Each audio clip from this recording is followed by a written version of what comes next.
जादुई सोने का पुलिस स्टेशन। अमित एक ईमानदार और नेक पुलिस वाला था जो सालों से देश की सेवा करता था। वो हमेशा गलत करने वाले मुजरिमों को पकड़कर देश से आतंक को कम करता था, लेकिन उसका श्रेय अमित से ऊंचे ओहदे पर नियुक्त प्रदीप खुद को देकर सभी के सामने अपनी वाहवाही करता था। ऐसे ही आज भी वो कहता है, अमित, भले ही इस खतरनाक मुजरिम को तूने पकड़ा है, लेकिन दुनिया वालों की नजर में इसे इंस्पेक्टर प्रदीप यानी कि मैंने पकड़ा है। समझा? चल जा अब, ऐसे ही मेहनत करके मेरा प्रमोशन करता रहे। हाँ? अमित को इस बात का कोई गम नहीं था कि उसके किए गए काम की तारीफ प्रदीप को मिलने वाली है, बल्कि उसे इस बात की खुशी थी कि उसने देश के एक और मुजरिम से देश का बचाव किया है। देर रात वो अपनी ड्यूटी खत्म करके घर आता है, जहां उसका बेटा राजू उससे कहता है, पापा, मुझे नए कपड़े, जूते और ढेर सारे खिलौने भी चाहिए, दिलाएंगे ना आप? हाँ बेटा, मैं तुझे जल्दी ही ढेर सारे खिलौने दिलाऊंगा। जाओ, जाकर पढ़ाई करो। भोला राजू पिता की बात मानकर अपने कमरे में चला जाता है, जिसके बाद अमित की पत्नी संध्या कहती है, कैसे करेंगे आप राजू की इच्छाओं को पूरा? इस पुलिस की नौकरी को ईमानदारी और मेहनत से करने के बाद भी आपको कितनी कम तनख्वाह मिलती है। उससे घर चलाना ही एकदम मुश्किल है। आतंक और मुजरिमों से देश की रक्षा करते आप हैं, पर उसका योगदान उस लालची प्रदीप को जाता है। पुलिस की वर्दी को पहनकर वो बहुत गलत फायदा उठा रहा है। संध्या, मुझे इस बात का कोई अफसोस नहीं कि मेरे किए गए कामों को अपने नाम करके प्रदीप गोल्ड मेडल लेकर ऊंचे पद पर बैठा है। मुझे इस बात की खुशी है कि मैं एक ईमानदार और सच्चा पुलिस वाला हूं। ऐसे ही वक्त बीतता है और अमित लगातार देश के मुजरिमों को पकड़ता है, और लालची प्रदीप हर बार की तरह उसके किए गए कामों को अपने नाम करके तरक्की में बढ़ाता चला जाता है। फिर भी अमित उसे एक शब्द नहीं कहता। एक दिन जब अमित पुलिस की वर्दी पहने हुए अपने घर लौट रहा था, तभी उसके सामने सुंदर सी पोशाक पहने एक औरत प्रकट होती है, जिसे देख अमित कहता है, हे देवी, कौन है आप? मैं वो हूँ जिसकी तुमने सालों रखवाली की है। मैं भारत माता हूँ। तुमने निस्वार्थ होकर इस देश की रक्षा की, इसलिए मैं तुमसे अति प्रसन्न हूँ। मांगो, क्या वरदान चाहिए तुम्हें?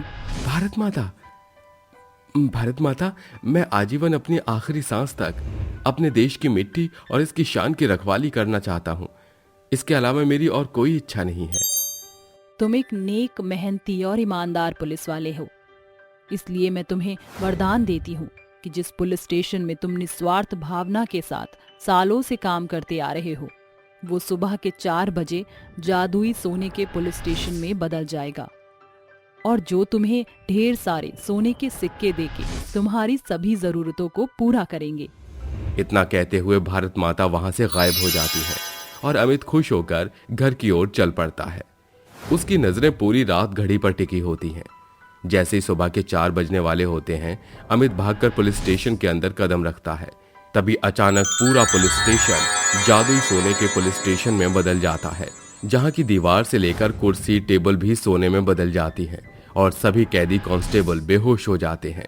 और वो अपने सोने के टेबल के पास आकर कहता है, जादुई सोने के टेबल, मुझे ढेर सारे सोने के सिक्के दो, ताकि मैं अपने घर की जरूरतों और अपने बेटे की ख्वाहिशों को पूरा कर सकूं। अमित के इतना कहते ही सोने के टेबल में से ढेर सारे सोने के सिक्के निकलने लगते हैं, और अमित उन्हें थैले में भरकर पुलिस स्टेशन से बाहर निकलने के लिए मुड़ता है और पुलिस स्टेशन की चौखट तक पहुंचता है कि तभी बाहर खड़ी पुलिस की सभी साधारण गाड़ियां भी सोने की गाड़ियों में बदल जाती हैं। और अमित कहता है, हे जादुई सोने के सिक्के, मेरे निस्वार्थ भाव से अपने देश की रक्षा करने का फल है। मुझे घर जाना चाहिए।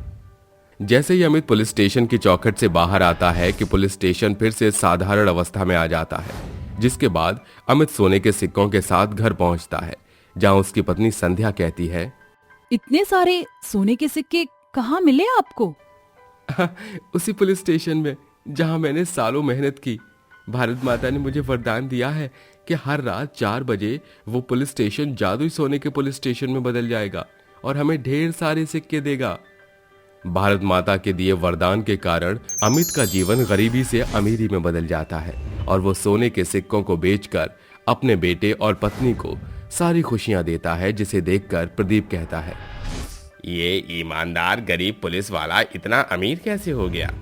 कहीं इसके अंदर भी मेरी तरह लालच तो नहीं घुस गया, या फिर कहीं इसने किसी से मोटी रिश्वत तो नहीं ली? पता करना पड़ेगा।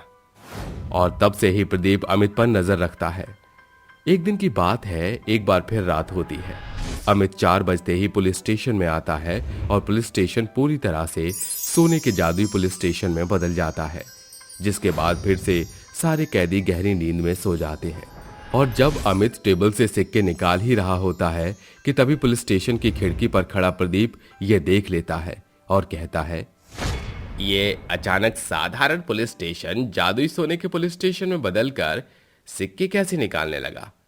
सालों से मैं इस अमित का फायदा उठाकर इसका प्रमोशन अपने नाम कर रहा हूं, तो इस पुलिस स्टेशन के सिक्कों पर भी अब सिर्फ और सिर्फ मेरा ही हक है।